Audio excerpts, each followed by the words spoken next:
Now, for years, you've only been able to see half of Chester's Roman amphitheatre. The other half has been underground for over 1,000 years, but a new campaign is calling for the full site to be revealed.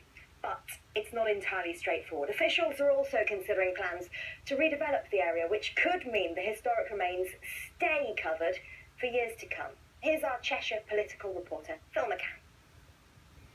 It's 1,500 years since the last gladiators left Chester's Amphitheatre. Today, they've mostly been replaced by tourists who want to see all of the remains. It'd be wonderful to see the full expanse of the amphitheatre, particularly as it's the largest in the country. I think it would be marvellous to be uncovered.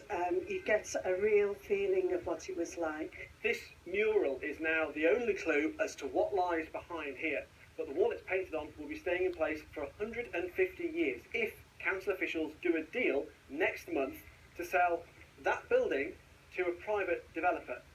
The authority says that Dee House is historically significant in its own right.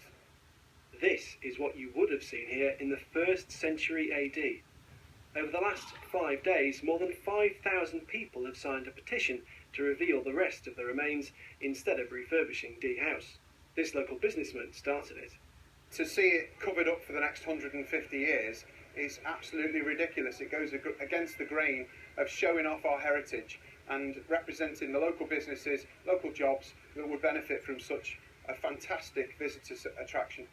But some heritage groups disagree, including this site's owners, Historic England.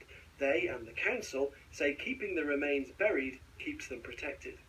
There is a case for preserving that in situ for future generations when techniques will have advanced to recognise more archaeology. Opposition councillors in Chester have called for a review of the plan, meaning a final decision over this site's future won't be made until next month. Phil McCann, BBC North West Tonight, Chester.